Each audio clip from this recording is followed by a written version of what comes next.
le podcast des gérants d'estrade du Vieux-Georges. Une présentation de Garage Fred et Yvon, atelier Unipro. Votre garage de confiance à la baie depuis 2007. Et de BM Identification. Pour tous vos besoins d'affichage résidentiel, commercial ou industriel, pensez à BM Identification.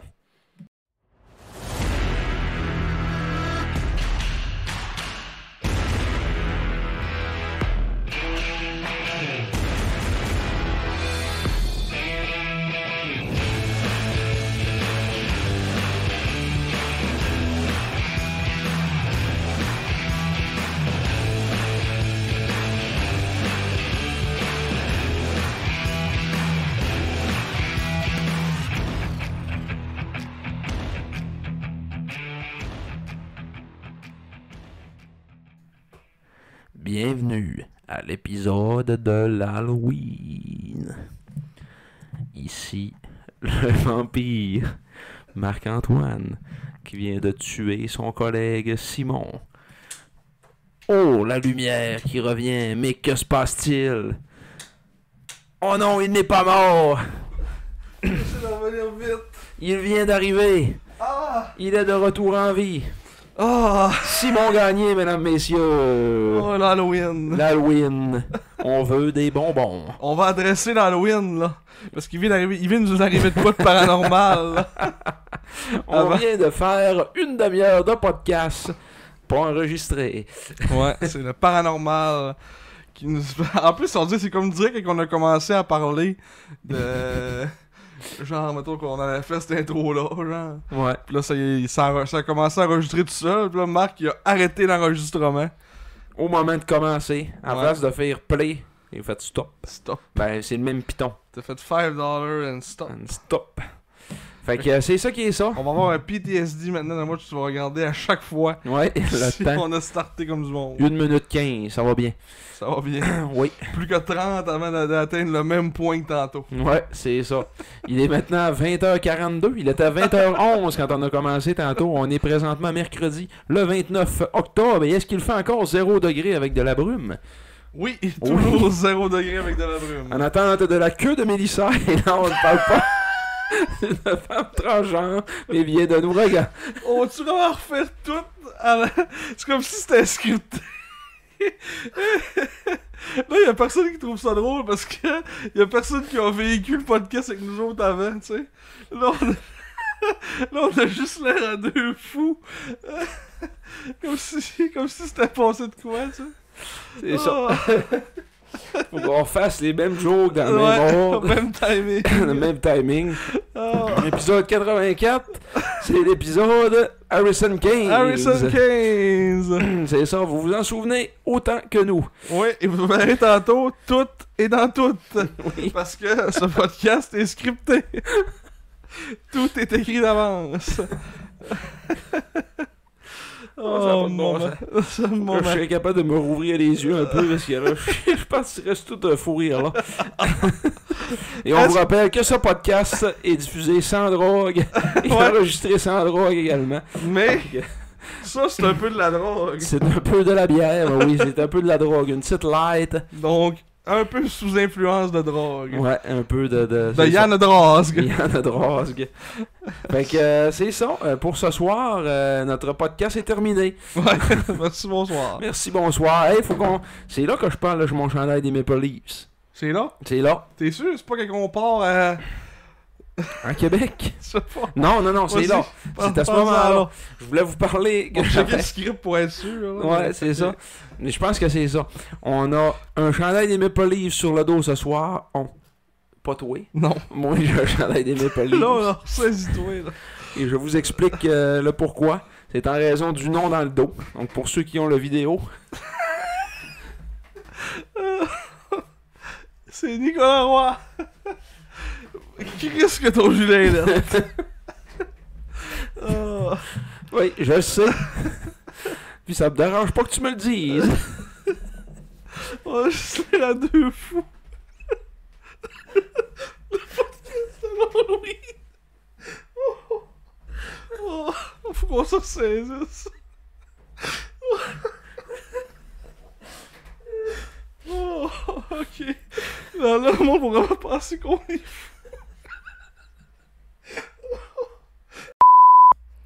Bon, on est ressaisi. Ouais, on est ressaisi On solide. est ressaisi solide, oh oui. Fait que là, dans le fond, l'histoire de ce chandail-là des Maple Leafs, non, ça me dérange pas que tu me dises qui est là, parce que c'est une équipe que j'ai jamais aimée. Mais, je suis un ancien partisan des Sénateurs, pour ceux qui ne savent pas, et du Canadien. Aujourd'hui, je me définis plus comme un partisan de hockey, tu sais. C'est plus ça. Je suis pas genre un fan d'une équipe. Je suis un fan de Nicolas Roy. Fait que, Nicolas Roy. les Golden Knights, je les haïssais aussi. Moi, j'étais encore un petit peu un fan des... Non, c'est simple là. J'étais encore un petit peu un fan des Sharks de San Jose dans le pont plus profond de moi. Tu des mots forts pour dire que t'as ça les Golden Knights. Les Golden Knights, je les haïssais dans le temps que je prenais pour les Sharks. Là. Ok. En esti, là. Genre pendant 1 an. Pendant genre 3 ans. Là, au début, avant que Nick aille jouer là, j'étais genre en crise de club qui ont tout eu, puis Ouais. les autres, y a pas de problème, puis tout va bien, puis pas de reconstruction. Là, t'es plus fan des joueurs, comme mettons. Genre, mettons quelqu'un qui est fan, genre, mettons, de Tom Brady, genre, ben, il va devenir fan des équipes qui jouent. Ben. Ouais. C'est Ben, pas trop compliqué, là, mais... LeBron James. Ouais, LeBron James. Ouais, non, c'est ça. Fait que là, ben... les Maple Leafs, j'avais comme pas trop le choix, mais là, je voulais pas payer le plein prix pour ça. Parce que c'est un chandail des Maple Leafs, fait que je m'avais magasiné sur Marketplace pas mal. Essayé d'en trouver un propre, pas trop cher. La fille, elle vendait 80$, elle était à Québec. J'ai écrit au mois de juillet, j'ai dit, je t'offre 60. 80, c'était trop cher. Low ball. Tu laisses de la low ball. J'ai dit non merci. C'est beau. Fait que 2 mois plus tard, on monte au match d'ouverture, Sags Rempart, et puis, que vois-je sur Marketplace encore? Le fameux chandail des Maple Leafs qui est encore là, à 80$. Fait que là, j'ai dit, puis 60 finalement. Puis là, ben, elle a accepté au mois de septembre, donc. Ouais, Donc, il a fallu qu'on fasse un voyage à Québec, puis pogner un gilet des Maple Leafs à Québec. La mort. ouais, c'est en plein ça. Puis, ça m'a fait du bien de mettre un 55 Roy sur ce chandail-là. Parce que Nicolas Roy, c'est le numéro 55. Il n'est pas le numéro 10. Non. Il n'est pas non plus le numéro 15. Non, mais Numéro 55. ils font pas jouer pareil. Ils font pas jouer pareil. Nada, Ils sont dommés. Ouais. Ils connaissent pas. Ils sont pas bons. Pis... C'est Ils ça. ont pas un gros début de saison. Depuis que Marner est parti. Mais tout est ordinaire. Wow, ça a des press. Ouais. Il est-tu sur la D+, mais Ça, pas trop. je pense qu'il est blessé. Non, c'est le programme d'aide Ah ouais? des joueurs. Là, ouais, Je pensais qu'il était blessé. Non, c'est ça. Fait que, ouais, je sais pas en fait s'il est sur la D-Press, là, j'ai pas eu de... Il est sur la D+. Je dirais pas ça Il est dépressif. je l'ai su là, par quelqu'un, là, tu sais, là. Ouais. Mais non, c'est ça. C'est... Fait que les Maple Leafs, non, ils ont pas un gros début de saison, mais tu sais, on s'y attendait aussi avec justement le départ de Marner, qu'on a toujours affectionné particulièrement, parce que Chris, c'est quasiment le meilleur fabricant de jeux de la ligue, là, tu sais, certainement dans le top 5 en tout cas. Hein. Fait que quand Même tu lui, perds à un gars de Vegas, il même, n'a pas eu le plus grand début de saison non plus. Là. Non. Au début, ça a s'est commencé fait slow. voler cette semaine par Anderson. Tout qu'un save. Hier, je pense. Oui, avec le bâton. Ouais, c'est Ouais. ça. J'ai vu ça. Fait que, c'est tout. C'est tout qui est tout. Ouais, et Aiden Hill qui s'est blessé en faisant une gigue, puis le lendemain, on annonce qu'on donne un PTO à Carter Hart, et là, finalement, on lui a donné un contrat de 2 ans, Ouais. 4 millions. Puis as-tu gaulé à date? Ben, Non. je pense qu'il est suspendu jusqu'au 1er décembre par la Ligue, me semble. En tout Ok. cas, sur le Fantasy, c'est ça que c'est marqué. Ah, ok. Fait qu'il s'entraîne probablement avec l'équipe pendant... jusqu'à temps qu'il peut gauler. là. C'est ça. Mm. C'est, dans le fond, c'est Samsonov, puis le road goaler, c'est... Tu brossois. Non, c'est lui qui a pas de cheveux, là. Ben, il a des cheveux, mais en tout cas, Akira Schmid. Pas de cheveux. Il y a comme un... Il est calé, là, tu sais. Ah. Il est de même un peu. Il a pas de cheveux. Ouais. Le chauve Akira Schmid. Alex Old. Il a pas de cheveux. Old. Craig Anderson. Ouais, là, ça, c'est des vrais de vrais, là. Ça, c'est des vrais de vrais pas de cheveux. Fait que c'est ça. Des têtes d'œuf. Oui. Fait que là, on passe à la question du baron. Oui, On c'est l'a ça. pas faite, là. C'est ça. La question du baron. La semaine dernière, ben, il y a 3 semaines. Ouais, non. Il y a 3 semaines, on avait eu la bonne réponse à moitié. Parce que, en tout cas, il avait demandé la pièce d'équipement, mais on en a nommé une. Ouais. Il aurait fallu qu'on en nomme deux. Fait que c'était pas la bonne question, là, finalement. Il critique la question. La question était mal formulée, là, j'aurais le goût de te dire. Mais, fait que en 84-85, quand on a commencé à jouer avec les chandails rouges et les pantalons gris, on avait les bas, pas les bas, les gants et le casse vert. Fait que, dans l'ancien modèle. Et, Un kit, moyen kitlet. un kit de Noël. C'est ça. Et puis, la prochaine question. À quand remonte le dernier match de saison régulière à l'étranger, disputé dans un aréna qui n'était pas le domicile régulier d'une équipe? Là, on vous annonce, on a triché. Peut-être. Peut-être. Je pense qu'on va avoir une bonne réponse. Ouais, théoriquement, mais là, c'est sûr que c'est une bonne réponse. Mais, on va dire comme toi, c'est-tu la réponse qu'il cherchait? D'après moi, non. C'est sûrement en 92. Les Hein? voisins, Ouais, les voisins de Laval. Une game ouais. au domicile. Le roi Saint-Eustache. Ouais, Saint-Eustache. Mais c'est un match, la dernière fois que c'est arrivé, le 2 avril 2021. Mhm. Un match qui était présenté à huis clos, donc durant la saison COVID. Huis clos qui signifie 0 spectateur. Ouais, il n'y avait personne dans l'arena. Ouais. Et là, on jouait un match au Colisée des Jardins de Victo. Mais l'équipe à domicile ce soir-là, c'était les Cataractes de Shawinigan qui nous ont sacré une rince 7-1 ce soir-là.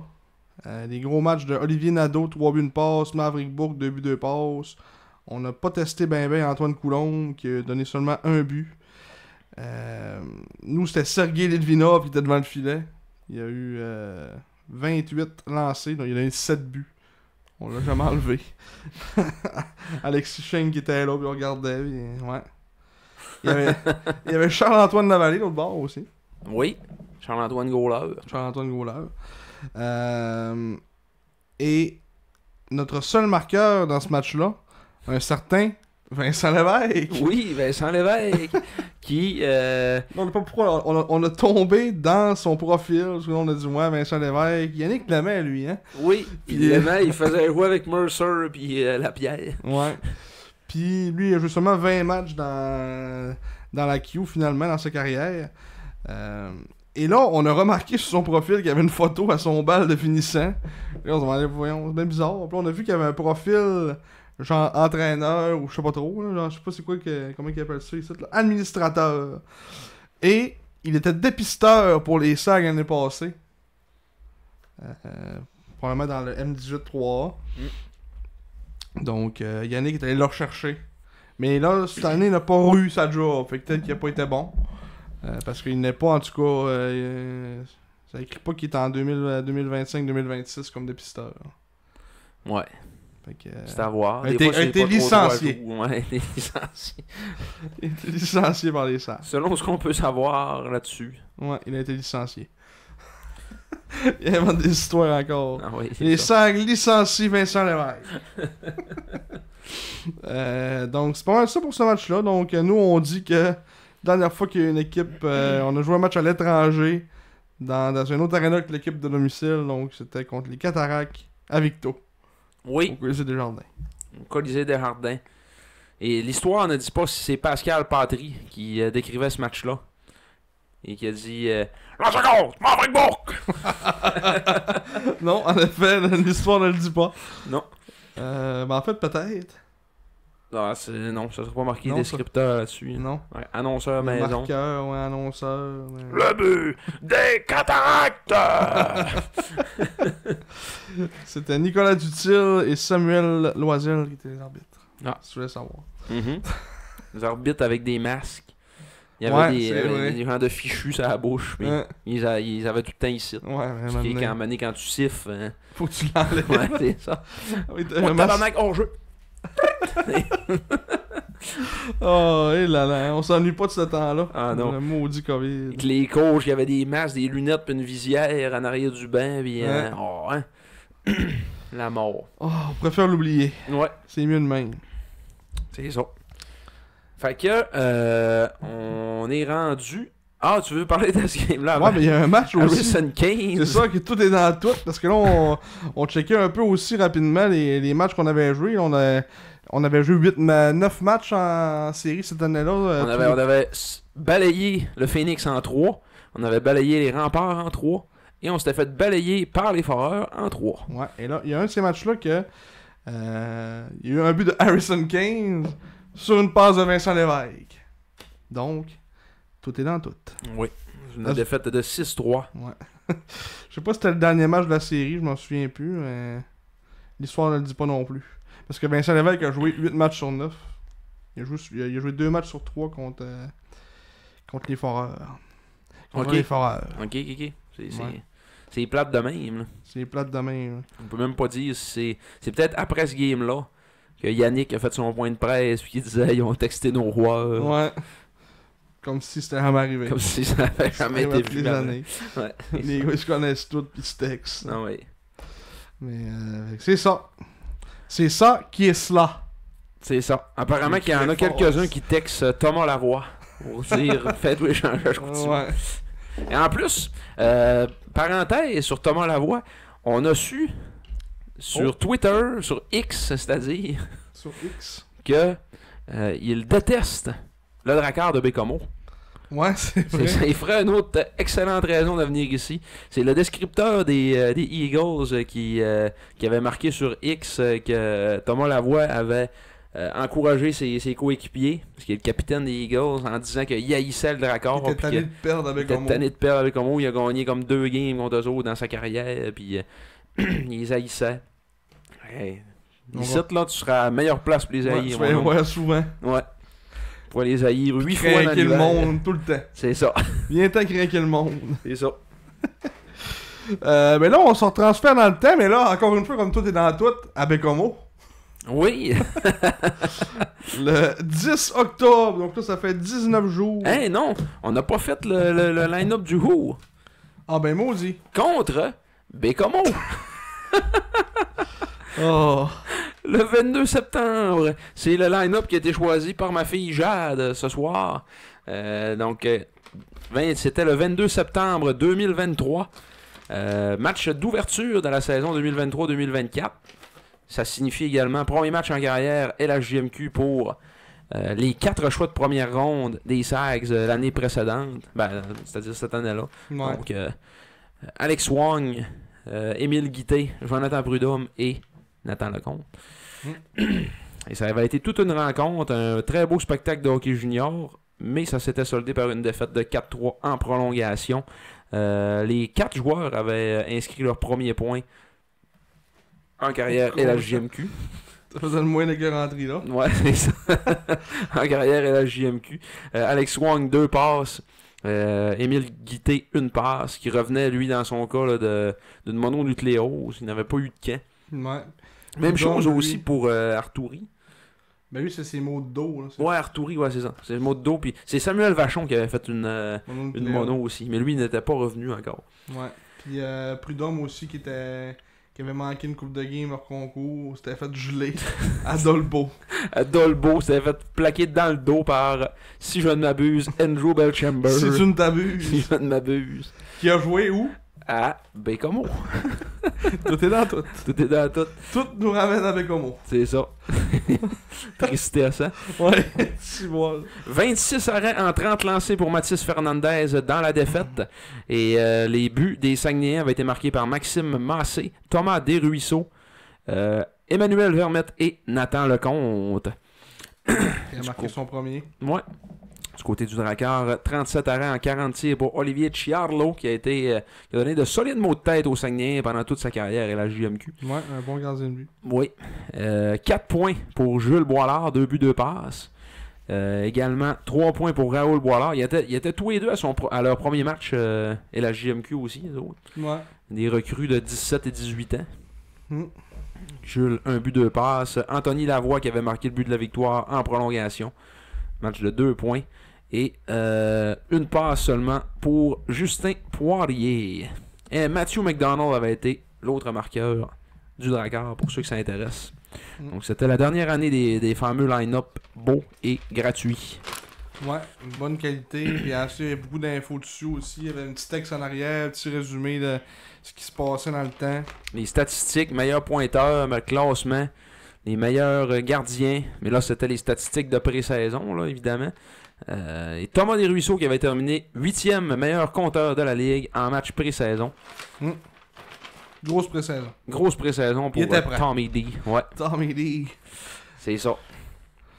Fait que là, on se ramène encore à Bécomo, là. Oui, Pour avec vrai, Bécomo. là. Pour vrai, dans le moment présent. Dans le monde. il y a de cela quelques semaines, le 10 octobre. 19 jours. Ouais, genre, pas loin de 3 semaines, là, Ouais. quand vous allez écouter l'épisode. Un match, victoire de 3-0 contre le Drakkar, qui était dans leur séquence où ça allait pas trop bien. On les a pas mal dominés tout le match, là. Ça a été Lucas Beckman qui a fait une grosse différence, que ce soit pas 8-0. Là. Maxime Massé a marqué. Et là, dans ce match-là, on avait beaucoup de blessés. Il manquait Guité, il manquait Desruisseaux, il manquait pas mal d'autres mondes. Oui. À l'attaque, surtout, il manquait beaucoup de monde.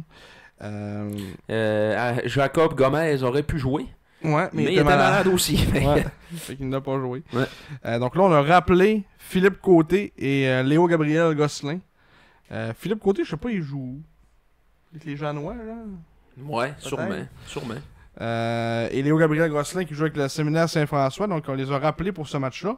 Et ils ont uni leurs efforts pour marquer. Dans le fond, Philippe Côté a marqué son premier en carrière sur une passe de Léo Gabriel Gosselin. Un beau jeu à 2 en entrée de zone. Philippe a marqué son premier but. A manqué, ça a passé proche de pas fonctionner, là, mais... Ça a pris par 2 fois. Ouais, ça a pris par 2 fois, mais... C'est confirmé, il est avec les Janois du Collège Alma. Ouais. 13 points en 11 matchs depuis le début de l'année. Ouais, bon début de saison. Mm-hmm. Et Léo Gabriel Gosselin, qui j'ai trouvé quand même pas mauvais aussi. Connu un bon match. Une bonne shape, 6 pieds 1, 180 livres. Connaît une bonne saison aussi avec Séminaire Saint-François. Ouais, ben c'est ça. Il est actuellement 3e compteur de son équipe. On le sait. Ouais. 15 parties jouées, 6 buts, 14 passes pour 20 points. Fait que c'est ça. Et il y a 2 passes en un match LHJMQ en carrière. Donc, ouais, aurait pu avoir son premier but en carrière lui aussi, mais Emmanuel Vermette a marqué sur une passe de Léo Gabriel Gosselin. Voulait attendre pour y laisser son but. Finalement, il a comme pas eu le choix de la mettre dedans.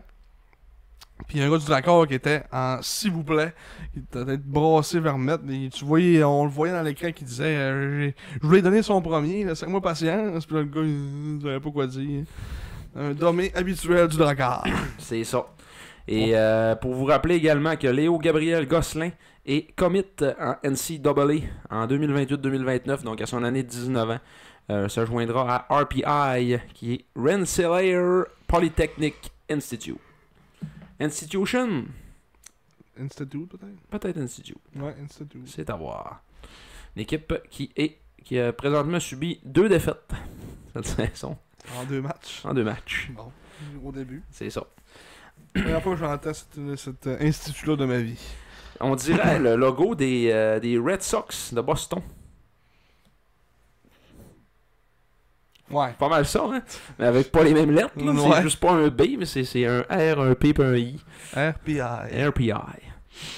Fait Bon, que, fait que c'est ça. Fait que c'est ça. Jeu blanc dans la victoire pour Raphaël Brécourt. Son premier jeu blanc de la saison. Lui qui avait accordé 2 buts à son premier match dans le voyage, dans les Maritimes, contre Cap-Breton. Mais il aurait pu avoir un blanchisseur, mais on s'était fait marquer 2 buts en désavantage numérique en fin de 3e. Après ça, il y avait eu une sortie plutôt difficile contre Saint-Jean. Ouais, contre Saint-Jean. Mm. Ben, c'est repris contre Bécomo, blanchissage de 3-0. Ce qui nous amène ensuite une semaine plus tard, parce qu'on jouait juste un match cette semaine-là, le vendredi 10 octobre. Et là, notre prochain match était le match d'ouverture à domicile, le 17 octobre, contre les Remparts. Devant de nouvelles bandes et de nouvelles lumières, nouveaux jeux d'éclairage. On n'en a pas parlé tantôt, mais Non. c'est quand même de belles améliorations qu'on a eues au San Jorge Vézina.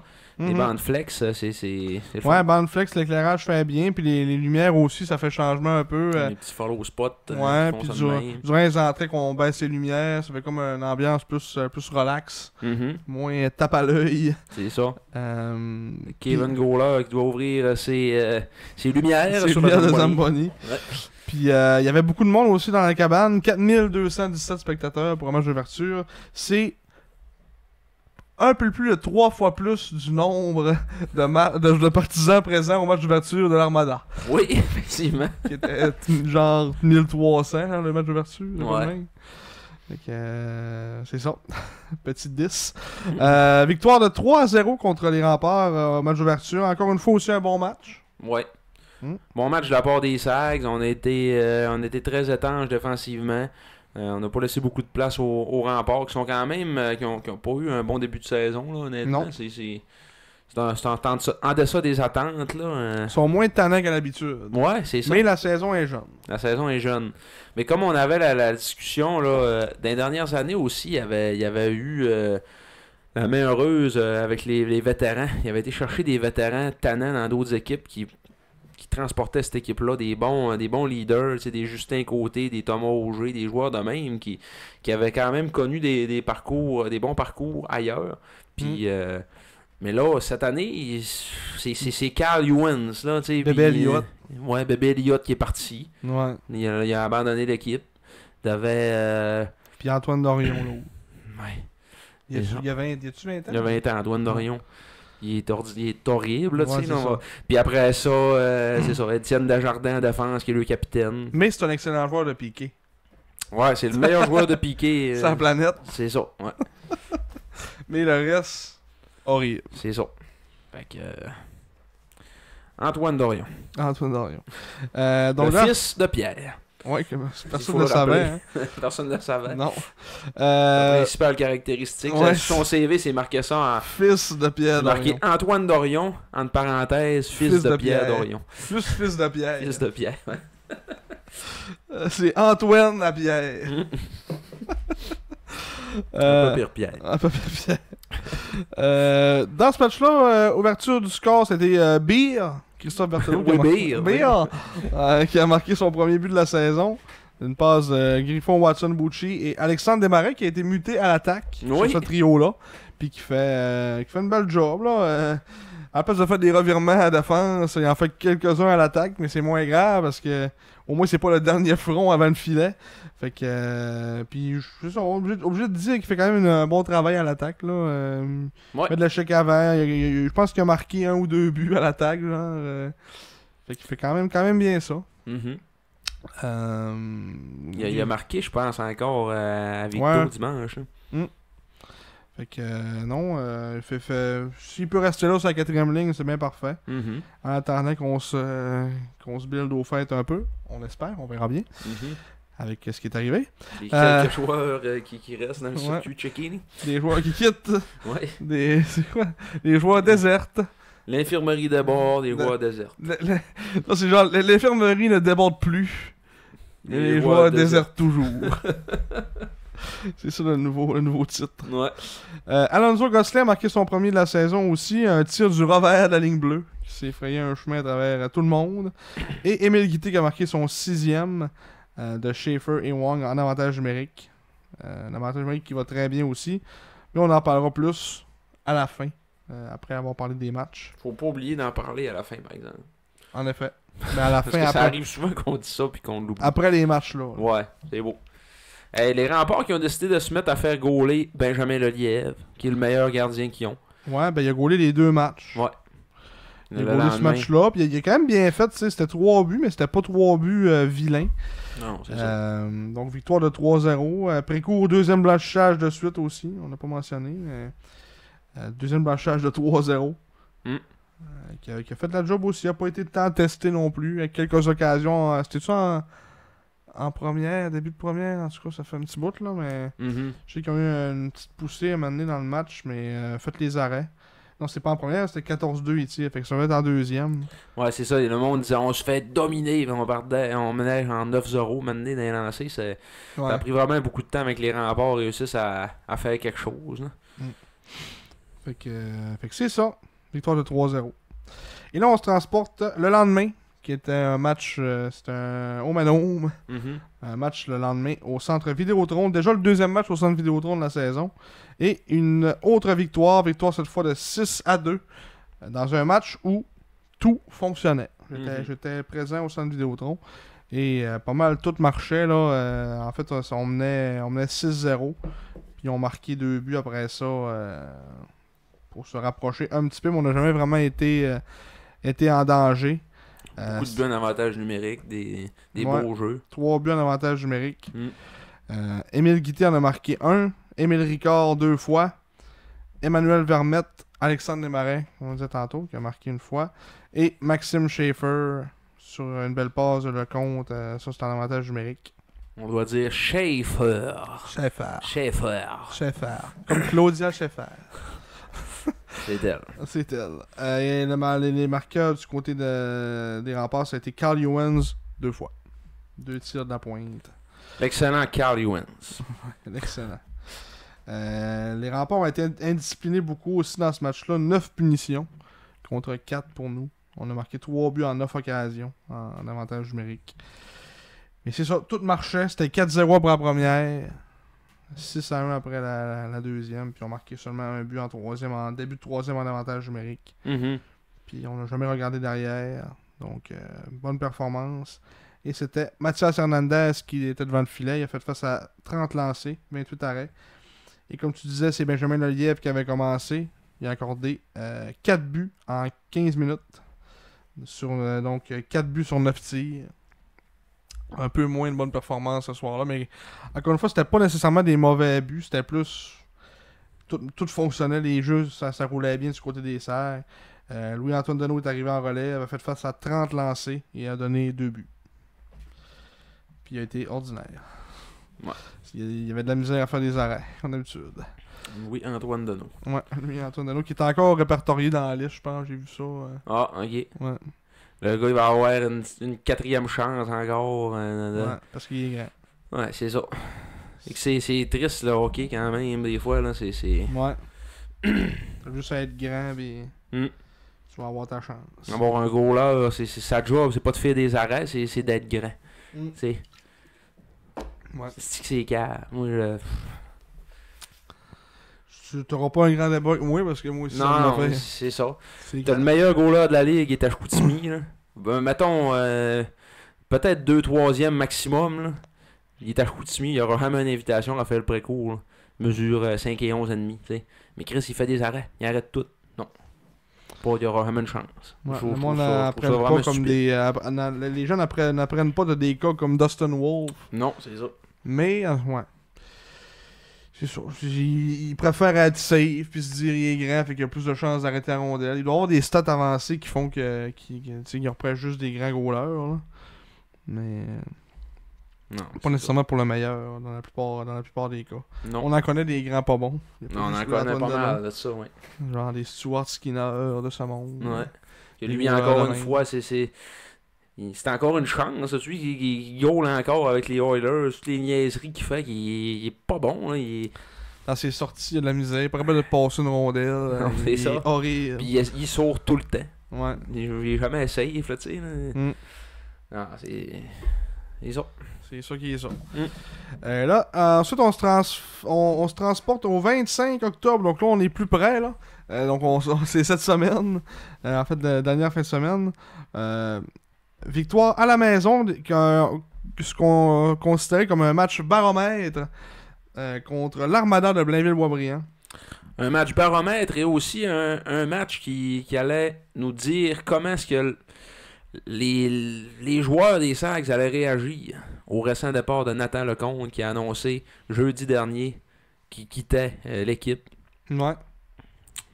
Au lendemain du match des meilleurs espoirs de la JMQ, du nouveau match des meilleurs espoirs de la JMQ qui vient d'être inventé puis qu'on a décidé de faire ça maintenant. Juste arrivé à la pratique, rencontrer Yannick Jean. Je m'en vais. Ouais. Puis c'est ça. Sans parler aux joueurs, on en parlera tantôt. Là, ouais, on fera un petit bloc, débrief là. de tout ça parce qu'on a eu beaucoup d'informations de beaucoup de gens différents. Beaucoup de points de vue. On essaye un peu de décortiquer cette histoire-là avec vous autres tantôt après les matchs. Mais tout ça pour vous dire que Nathan Lecomte n'était évidemment pas en uniforme pour cette rencontre-là contre l'Armada. Ouais. Du côté de l'Armada, eux autres, il manquait Spencer Gill qui... Kaden Goulet de la LHJMQ. Ouais, qui est toujours blessé. Mm. Donc, il est encore blessé. Se fait opérer, je pense. J'ai vu quoi de même. Va être de retour dans le mois de février. Genre. Les amygdales. Oui, il s'est fait enlever les amygdales.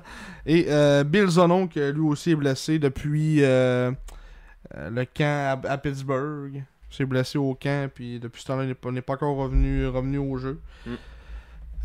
Donc, c'est ça, c'était sans ces deux éléments-là. Et nous, Nathan Lecomte, qui là sera pas là jusqu'à la fin de l'année, on peut l'oublier.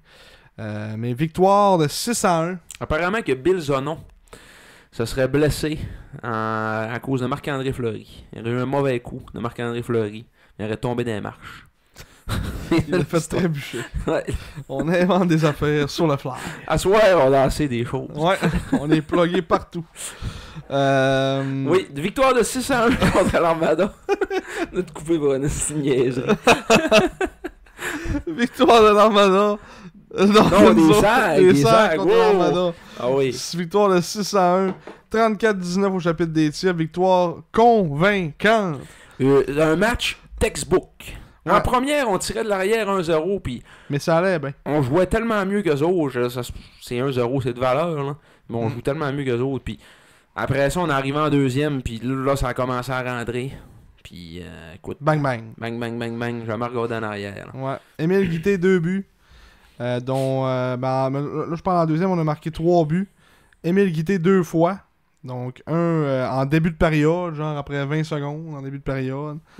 Eux autres, c'est Xavier Villeneuve qui a marqué une petite vedette tout le temps de se lamenter qui fait des chiffres de 3 minutes. Là. C'est, Turn around. ça doit être plaisant de jouer avec lui en assis. Il a passé la game à se lamenter. Une passe, des passes suicides. Lève les épaules. Il fait ça de main. Puis il passe 3 minutes sur la glace, puis il débarque jamais. Il est sableux, là, il fait des spinoramas. Puis, ouais, les notes sonnent des pauvres. Ouais, c'est ça. Ensuite, ben, c'est ça. Émile Guité a marqué en début de période. Après ça, un but en avantage numérique. Des passes de Maxime Massé et Thomas Desruisseaux. Et Peteris Boulans, qui a pogné une punition, était pas trop content de sa punition. Sorti du banc de punition et a marqué une montée à l'emporte-pièce. Un beau but qui a fait 3-1 en fin de deuxième. Ensuite, en milieu de troisième, Alex Wong, un bon avantage numérique. Un tir de la pointe. Ensuite, on a fait la célébration 6-7 pour les jeunes qui nous écoutent, vous serez contents. Et d'ailleurs, c'était ce soir, la soirée thématique 6-7. C'était à matin. Au 67 d'Ottawa. Ils ont joué à matin, c'était un match pour les écoles. OK. Pour les allées. Fait que là, ils jouaient une game genre le matin ou genre là du midi, je sais pas trop, mais c'était tôt le match. Là. OK. Ouais. C'était un match thématique justement 6-7, 67 d'Ottawa, ça marche bien en plus. Ouais, c'est ça. Puis à la place d'avoir une kiss cam, il y avait une 6-7 cam. Puis... Ils jouaient contre les Steelheads de Mississauga, qui étaient 6-7 en plus depuis le début de la saison. Ouais. Fait que tout était dans tout. Ouais, c'est ça. Après ça, Emmanuel Vermette a marqué un beau but aussi. Son 5e de la saison de Gosselin et Wong. Et finalement, Maxime Massé en avantage numérique en fin de match. Une passe sans regarder le Guité en plein milieu de l'enclave. Il n'y avait personne. Bang! La rondelle s'est ramassée sur la palette de Maxime Massé. Et Arsène Redkov était rendu encore aux oreilles. Il n'a pas réussi à arrêter la rondelle quand même. Il s'est couché sur le dos. Vas-y, c'est assis. Il avait l'air tanné. C'était soit il déplaçait le but, soit il s'avançait aux oreilles. Il n'y avait pas d'entre-deux. Il était jamais dans son cercle bleu. Non, c'est ça. Soit dans le but, il rentrait dedans, ben aux oreilles. Mais encore là, c'est une preuve que les dépisteurs européens, d'après moi, ils envoient des vendeurs de chars là, en Europe, les dépisteurs, ils ont tellement de grand gueule, ils font tellement repêcher des gars ordinaires des fois en Europe que tu te dis, mais tabarouette, pourquoi lui a été drafté encore là? C'est un gars repêché par le Canadien de Montréal, mesure 6 pieds 4. C'est tout. Arsène Radkov. Mais on comparait un peu genre à Jean-Miko Jvek Van Aert, c'est le genre de choix de même un peu que tu comprends pas trop, puis il arrive, puis il est ordinaire. Ordinaire. Puis ils font jouer à l'Armada parce qu'il est pas loin, ils peuvent le voir. Puis... Mais, c'est ça, tantôt t'as dit, il manquait Zonon, il manquait Gill, il manque aussi Jaco Milota. Qui est .45 de moyenne en 2 games, mais il est blessé. Là. Ouais. L'autre, c'était Olivier Bacon. Ouais, Olivier Bacon. C'est le deuxième gardien. Oui, mais c'est ça. Fait que Radka le filait plus souvent qu'à son tour et ça paraissait énormément dans cette partie. Mais les Sags qui ont vraiment été bons en échec avant. Ils sont bien débrouillés à 5 défenseurs. Oui, à 5 défenseurs en plus, parce qu'après le but de l'Armada, Jonathan Prudhomme a pris la rondelle dans le filet et l'a swingé dans le filet protecteur. Ouais. Puis à ce moment-là, c'est une expulsion automatique. Yannick Jean, après le match, a dit qu'il avait pas fait exprès. Ah. Mais. Puis ça, c'est une autre affaire aussi. Pourquoi il n'y a plus de points de presse? Il y en a encore des points de presse. Mais là, le son marchait pas. Fait que là, c'est pour ça qu'ils ont enlevé le. Ouais. Ok. Parce que j'ai vu aucune alerte, moi, les 2 games. Là. Non, moi, je le voyais, puis. Ouais. Mais j'avais pas eu d'alerte, là. Mais je le voyais, je checkais en live, puis t'entendais la question du journaliste, mais la réponse, Yannick parlait, puis tu l'entendais pas. Ah, mais puis le match d'ouverture. Le match d'ouverture, ça. Il n'y a pas eu de point de presse. Ça, ben, il me semble que oui. Il me semble que je l'avais checké, le point de presse, le match d'ouverture. Je suis peut-être bloqué. Peut-être qu'ils t'ont bloqué. Parce que moi, j'ai vu aucun point de presse. Zéro. Plus le droit d'écouter ça. Je pensais qu'il n'avait plus. Je vais faire mes recherches. J'écoutais le point de presse d'Alexandre Jacques, par exemple. Oh, de l'homme statue? L'homme statue, oui. On a déplacé sur un diable entre les périodes, mais ouais. C'était autant émotif que le restant de la game là, pour lui. Bon, ouais. Il n'y avait pas grand-chose à entendre là. Mais c'est ça. Victoire convaincante des Sags. On a été fort en échec avant, on a été fort défensivement, on les a pas laissé de place. On était tannants, tu sais, c'était... On aurait dit qu'on... Tu sais, des fois, il y a des games de même, là, qu'on dirait qu'on joue à 15 contre 5. Là. Ouais. Peut-être 3 gars sur chacun de... Toujours 3 gars sur le porteur de la rondelle, peu importe ce qu'ils font. C'est ça, moi je trouve que ça ressemblait beaucoup au match contre Québec, là, à Québec. Là. C'était assez similaire. Ouais, puis Émile Guité a retourné là, dans l'épisode initial de la saison 5. Là. Allez voir ce que j'ai dit d'Émile Guité. Moi, j'avais confiance que ça allait débloquer cette année. Il allait revenir, le joueur qui était. Puis, ouais. La game. À date, là, j'ai raison. Là. J'ai solidement raison. Il est redevenu le Émile Guité qu'on aimait à 16 ans. Puis, on en a parlé au dernier épisode aussi. Là. C'était le titre de l'épisode, que c'était le retour de l'enfant prodige. Mais c'est le fun parce que ça se continue. Puis il est rendu à 10 buts. En 10 matchs, tu sais, là, c'est... Il carbure, puis c'est beaucoup but sur l'avantage numérique. C'est ça qui était, tu sais, c'est une arme létale dans l'avantage numérique. Là. Lui puis Max, de chaque bord, on dit ça fait longtemps aussi, c'est tout qu'un... Un monstre à 2 têtes. Ouais, c'est ça. Mais même aussi sur sur la pression, je trouve qu'il est meilleur pas mal qu'il était aussi l'année passée. Là. Ouais, mais l'année passée, c'est ça, tout avait descendu. Tout avait descendu, c'est ça, il était plus capable de rien faire. Et il y a un but, justement, contre l'Armada, que c'est lui qui a bloqué Villeneuve, qui s'en venait en sautillant, puis en chantant, en zone neutre, puis Guité l'a stoppé de main, puis après ça, ouais, tuk, on a scoré là-dessus. Là. Je sais plus c'était lequel exactement, là, mais... Il y a une pause, mais non. Oui, une pause. Il y a eu un bon avantage numérique. Puis de Max, puis il y a une pause. Le reste, il n'y a pas de pause. Ouais, ça doit être ça. Sinon, c'est peut-être un début qui a scoré. Peut-être le premier en début de deuxième. C'est peut-être lui qui a fait le jeu. Puis Max s'est ramassé avec la puck. Puis finalement, il a scoré. Je sais pas. Non, c'était plus tard dans le game. C'était en troisième là, de mémoire. Là. Ah. Mais c'est ça. C'est... Vraiment, il a vraiment repris du poids de la bête, puis c'est le fun, tu sais. Puis le petit pause que j'ai fait là-dessus cette semaine aussi sur la fameuse gang la deuxième année, comme quoi que c'est pas nécessairement un mythe. Surtout pour un gars de même qu'à 16 ans, il était terrible, tu sais. Fait que là, faut que tu essayes de continuer là-dedans, mais en plus, t'as la pression des dépisteurs, puis tout ça, tu sais. On a tellement vu, là, on a tellement parlé souvent aussi, là, mettons, avec des Nicolas même, Max aussi, on avait 17 ans, c'était plus slow. Ça arrive souvent. Là. Ah oui. Puis c'est ça, l'année passée, c'était beaucoup, on marchait sur des œufs avec ça, parce que tu sais, maintenant, oui, il y a une mauvaise saison, puis comment on le dira aux 2 jours. C'est pas comme Samuel Montembeau à Montréal, tu sais, que Ouais. tout le monde se met à chier dessus parce qu'il n'y a pas un bon début de saison, tu sais, pis ça m'a mené correct, ça. là. Comme tu dis, on l'avait dit aussi à la fin de l'année qu'on avait confiance qu'ils reviennent. Tu sais, on prend confiance. Après ça, tu vas à ton camp. Une fois que t'es repêché, là, la pression retombe. Puis tu reviens dans tes bonnes vieilles habitudes. C'est ça. Avant qu'il se commette à l'université, on va le prendre. Et finalement, notre dernier match, c'était le lendemain. Donc un match à Victoriaville, cette fois contre les Tigres et non contre les Cataractes. Les Tigres étaient là. C'était Pascal Patry qui était le descripteur des Tigres. Oui, c'était lui. Et une défaite de 4-3 en fusillade. Parce que je dis une victoire parce qu'on aurait dû gagner ce match-là. Ouais. Ça allait bien. On avait le contrôle. On s'est fait en troisième on s'est fait ils ont créé l'égalité. Puis après ça s'est rendu en fusillade. Puis en fusillade, tu tires une monnaie dans les airs. Puis à un moment donné, il va y avoir un but, là, tu sais. Les marqueurs Émile Ricard, Émile Guité encore, comme tu disais, son 10e. Et Alexandre Desmarais, son 3e. Qui a lui ramassé un tir de Berthelot qui a comme pogné la bande derrière le filet. Il est revenu direct sur sa palette. Il était à l'embouchure. Xavier Daigle, 3 passes dans ce match-là. Une passe sur le but de Ricard, une passe sur le but de Guité et de Desmarais.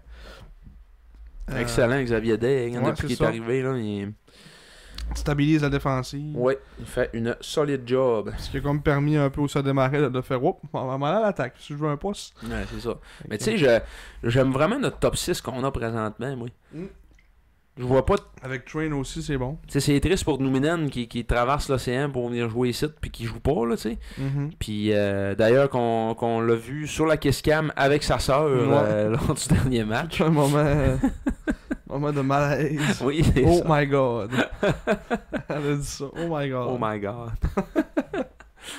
Fait que ouais, c'est ça. Pis tu sais, genre, c'est comme l'air, genre, comme s'ils savaient pas c'était qui, tu sais. Ouais. Genre, les gars de la caméra le filment, genre, comme si c'était un gars dans l'arena, tu sais, il est en soute. En tout cas. Et là. Il savait clairement pas c'était qui. Là. C'est ça qui est triste. Ouais. Mais ouais, c'est triste pour lui qu'il joue pas. Mais en même temps, si je vois pas. Il peut pas tasser Cody Train. La manière qu'il joue, Train, il est bon, là, il est efficace. Puis c'est ça. Je veux dire, tu tasses pas Prudhomme, évidemment. Tu tasses pas Gosselin, Wang Boulans, puis Daigle. C'est des intouchables, tu sais. Fait le seul qui est vraiment tassable, entre guillemets, c'est Train. Mais s'il veut faire jouer une game de temps en temps, il peut tasser Train une fois, tu sais, mais ouais. Comme tu dis, il joue bien, fait que rendu là. On le garde dans le. On le garde devant lui. Pour revenir au match rapidement, eux c'était Anthony Catanzariti qui était le gardien et non Gabriel Daigle. Ouais. Puis il a quand même bien fait aussi, c'est un gros gardien lui aussi. Il doit être genre 6 à 5, là, un autre monstre, mais il fait bien ça. Je l'ai trouvé quand même solide durant le match. J'essaie de voir rapidement sa grandeur, mais le réseau ne coopère pas. En tout cas, je vais attendre que ça roule. Mais... Gardien de but recru des Tigres. Ouais, qui a fait face à 26 lancés, à 23 arrêts. Du côté des Sacs, c'était Hernandez qui était devant le filet. 24 arrêts sur 27 tirs. Bonne performance aussi de son côté. En fusillade, on a envoyé les classiques, là, Ricard, Guité, Massé, Schaefer. Et on a envoyé Desruisseaux cette fois-ci. Ça faisait un bout qui était pas allé. Et malheureusement, a échappé la rondelle. Donc, 6 pieds 6. 174. Ouais, ça vient de loader, moi aussi. Fait que, ouais, un choix de 8e ronde en 2024. Il avait gaulé un match l'année passée. Il avait donné 4 buts sur 14 lancés en 24 minutes. Et l'Armada qui vient de perdre un autre match. 7-5 face aux Mooseheads devant 1800 spectateurs. Ça, c'est une autre affaire. Grosse foule, hein? Grosse foule, ben oui, à soir. C'est une autre affaire, ça qu'on disait. Ils ont pas trouvé ça facile jouer au San George devant un public. Ouais. Il y avait plus de monde qui allait au studio d'enregistrement de La Petite Vie qu'au centre d'excellence Port-Rousseau. Il faut qu'il le mentionne à l'Armada, cette partie Diffusée devant public. Est enregistrée devant public. Ouais. Ce match est enregistré devant public. Parce qu'on le sait pas, tu sais, y a pas d'ambiance, y a pas de monde, c'est la mort. Ah, c'est ça.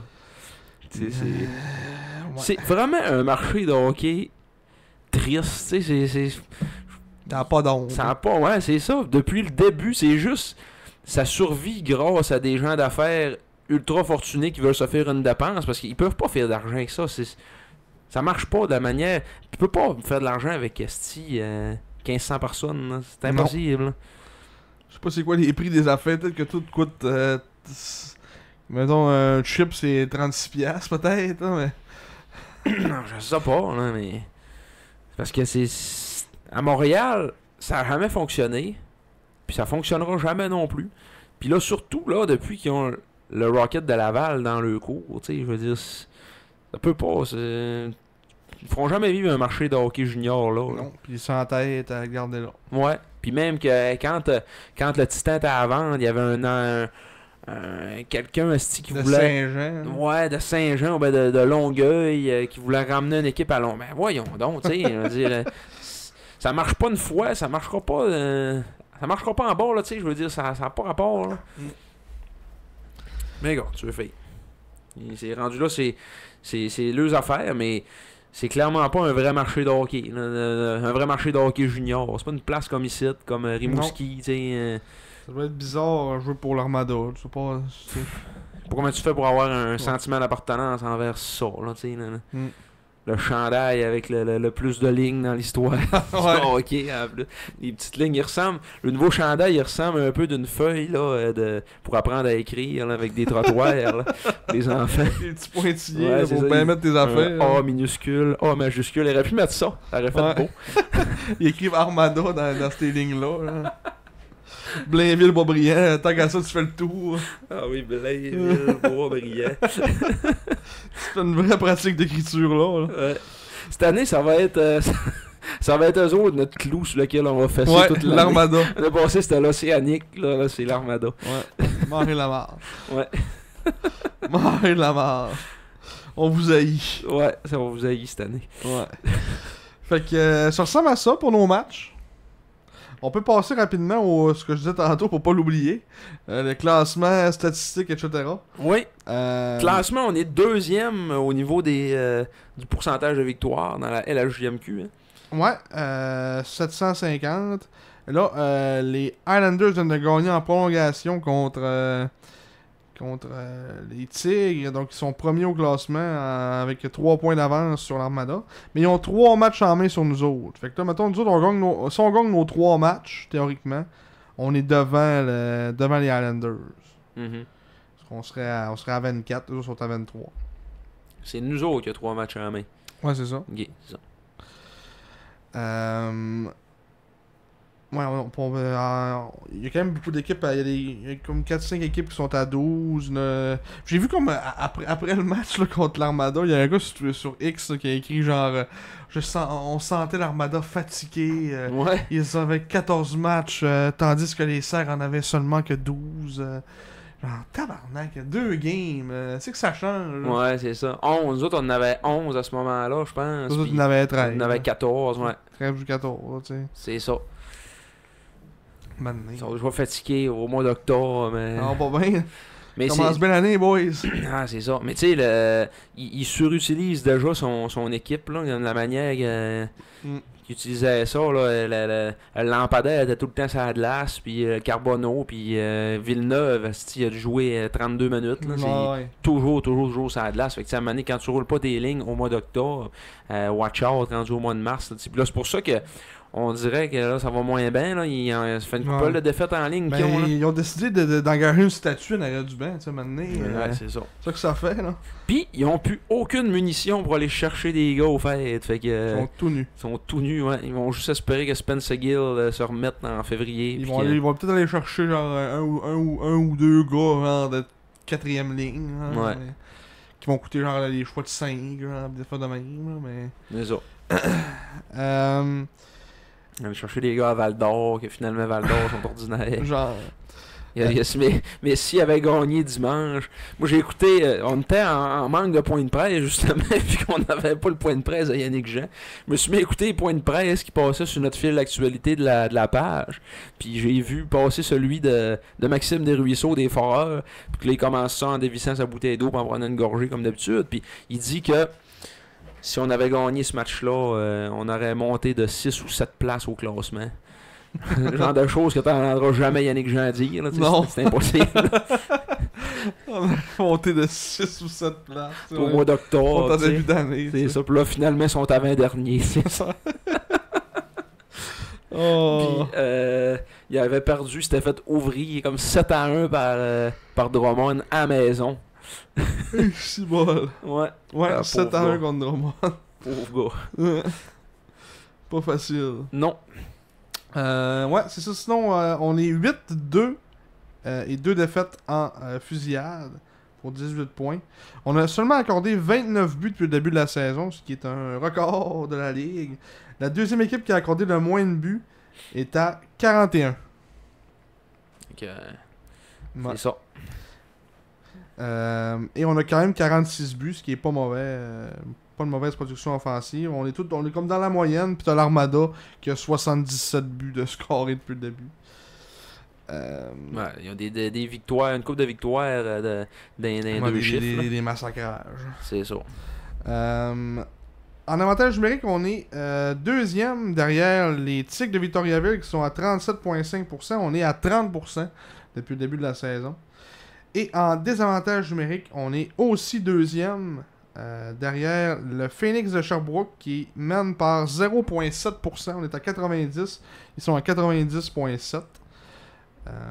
Et on a 114 minutes de punition. On est la troisième équipe la moins punie de la Ligue.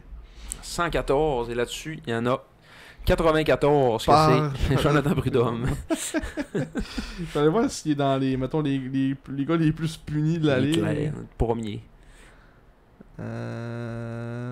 Non, même pas. Non. Lui qui est le plus puni, c'est Stefano Pietrantonio. Oh, de l'Armada. Ouais, et Alexandre Carbonneau, les deux ont 30 minutes de punition depuis le début de l'année. Ok. Il est même pas dans le top 5. Il y a Michel Miloserni, Maverick Rousseau-Hamel et Mathias Bourque des Foreurs, qui sont le top 5. Lui qui est au plus bas est à 24 minutes. Puis là, encore une fois, le réseau Maï. Oh, attends, j'ai réussi. Pénalité.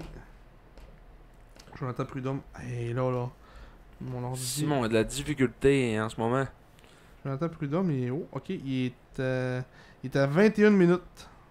Ah. Il y a une couple de gars avant lui. Là. Je te dirais qu'il est peut-être 15e. Le plus puni. C'est pas si pire. Mm-hmm. Ce n'est pas si pire. Fait que c'est ça. Oui. C'est ça qui est cela pour notre regard sur le classement des stats. Mm-hmm. Puis, fait que on est rendu... Dans nos points de plume. Ouais, au gros sujet. Le gros sujet qui est Nathan Lecomte. Oui. Ouf. Jeudi soir, c'est arrivé comme une massue. On s'était rencontrés pour le plaisir. Parce qu'on a dit on n'a pas assez de contenu pour faire un autre podcast. Mm. Puis finalement, la nouvelle est tombée pendant qu'on soupait. On a fait on fera pas un podcast là parce que ça aurait été un podcast triste. Un podcast négatif. Ouais. Et on voulait avoir un peu la tête froide aussi, puis prendre le temps d'analyser un peu c'était quoi cette nouvelle-là. Donc tout le monde le sait, là, Nathan Lecomte a décidé de quitter l'équipe. Initialement parce que voulait prendre une pause. C'était ça qui était dit. C'est ça qui a été dit aux joueurs. Ouais, et... Ils savaient pas s'ils voulaient continuer de jouer au hockey. C'est sorti dans les médias aussi, ils en ont parlé. Donc probablement voulait faire une pause. Et là, on a appris après ça, genre la même soirée ou le lendemain, que finalement c'était parce que c'était sûrement dans ses conditions peut-être pour être commit à Northeastern. Ou en tout cas qu'il voulait. Il a été conseillé que peut-être c'était mieux pour lui, pour son développement, de continuer dans la USHL. Mais encore là, ça c'est un argument que j'ai de la misère à comprendre parce que il joue dans la deuxième meilleure équipe de la ligue ou la première, en tout cas, vous voyez ça comme vous le voulez. Jouait... Cinquième meilleur au Canada. Ouais, cinquième meilleur au Canada. Avait un temps de jeu de première ligne, jouait sur l'avantage numérique, jouait tout le temps en fait. Il avait un bon début de saison, il arrivait du match aussi des espoirs, avait connu un bon match aussi. Là, ce qui a amené des questionnements là, pour les gens aussi de est-ce qu'il est arrivé quelque chose à l'interne, est-ce que chicane avec du monde, pas satisfait du travail de certaines personnes dans l'organisation, là. Rendu là, c'est toutes des spéculations. Il n'y a rien qui prouve ça ou qui dit que ça peut être ça, que des suppositions. Mais ça a été quand même très louche son départ, sans parler à personne, juste en appelant les gars après son départ, disant ouais, finalement, je prends une pause. T'sais. Ouais. Ça sort que là, finalement, il va aller jouer dans USHL. J'ai vu c'était qui l'équipe, là, je me souviens plus. Youngstown. Ouais. Les Phantoms. Les Phantoms de Youngstown. Puis c'est son agent, Alan Walsh, son demi-agent, dans le fond, parce qu'il y a deux agents, ce gars-là. Son père et puis Alan Walsh. Puis c'est lui qui a écrit ça sur X, que Nathan Lecomte allait se reporter à Youngstown, USHL. Mais pas encore. C'est pas fait. Ouais, il n'a pas été libéré. Il n'a pas été libéré encore. Il faut qu'il soit libéré par les Sacs s'il veut continuer sa saison de hockey. Puis là, ben, c'est un peu... un sujet chaud. Ouais. Il y a 59 équipes dans la LCH qui regardent les Saguenay présentement. Plus que ça, un peu, parce que je pense qu'on est rendu plus que 60 équipes, mais... 60 équipes. Non? T'es sûr? Parce qu'il y a eu des expansions récemment dans d'autres ligues, là, je sais pas. 60 équipes. Ok. C'est confirmé? C'est confirmé. Ok. Puis c'est ça, tu sais, il y a eu une rencontre aussi avec la Ligue nationale, là, où je sais pas trop, avec les dirigeants de toutes les ligues... USHL et toutes les trois ligues canadiennes pour parler de ce sujet-là probablement.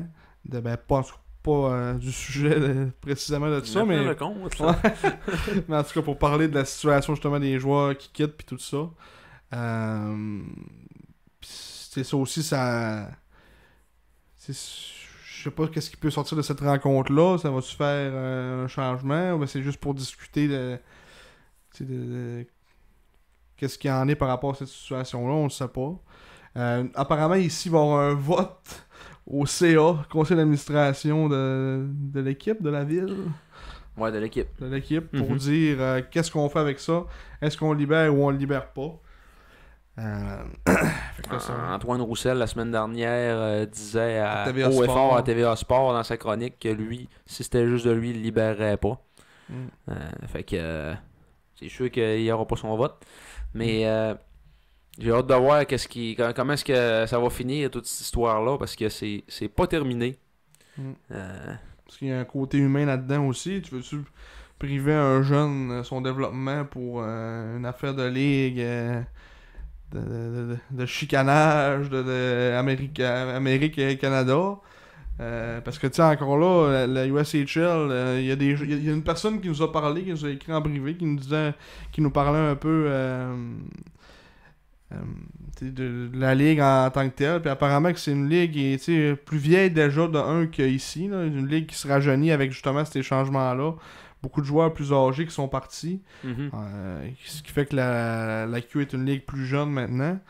USHL, c'est plus physique aussi, plus vieux. Il y a encore de la bagarre. Ça, c'est un autre sujet, mais en tout cas. Ouais. On en parlait avec d'autres personnes aussi. Puis, tu sais, ça aussi, des fois, c'est un. Ça, c'est une affaire qu'on peut pas revenir en arrière. T'sais, là, c'est fini. On a dit qu'il n'y a plus de bagarre, il n'y en aura plus jamais. À moins qu'il y ait un changement majeur, mais. Mais quoi qu'on en dise, ça existe encore dans la Ligue nationale de hockey, de la bagarre. Ça existe partout. Ouais. Sauf nous autres. Sauf dans la LHJMQ. Puis ça, ben, ça refroidit apparemment certains recruteurs. Puis déjà que la Ligue avait déjà une réputation moins bonne par rapport aux autres. Ça l'aide pas non plus. Notre statut en tant que Ligue. Fait que là, ben, c'est voir qu'est-ce qu'on va faire pour promouvoir ça. Ça a-tu été le premier move quand Cecchini est arrivé de faire ça? Ouais. Fait que lui, c'est pas mal son statement en tant que Ligue. Fait que vraiment, il dérogera jamais de ça. Lui, il est là pour un bout. comment veut-il rehausser la ligue? Alors là, c'est un sujet que... Il y a tellement de questions, mais pas de solutions. Là. Moi, je sais pas comment aborder ça pas en tout. Pour vrai, là. Même pas te dire. Je lisais un petit peu de commentaires aujourd'hui, puis il y avait des affaires que j'étais là, ouais, tu sais, ça pourrait être ça, puis ça. Mais en même temps, c'est comme.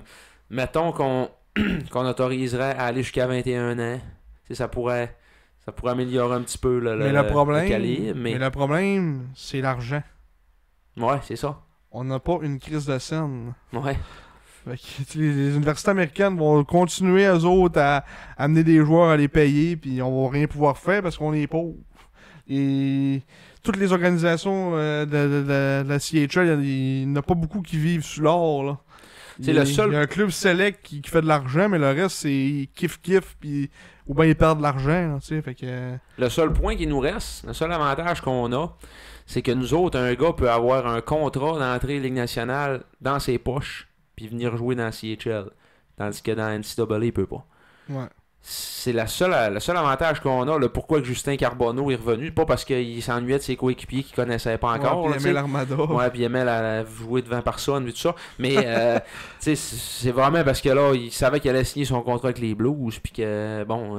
Ça revenait au même que maintenant aller jouer NCAA. Ouais, c'est ça. Il a empoché son bonus de signature. Puis merci, bonsoir. Mais là, je veux dire... c'est le seul réel avantage qu'on a, puis peut-être aussi, mettons, niveau développement hockey, vu que les gars jouent plus.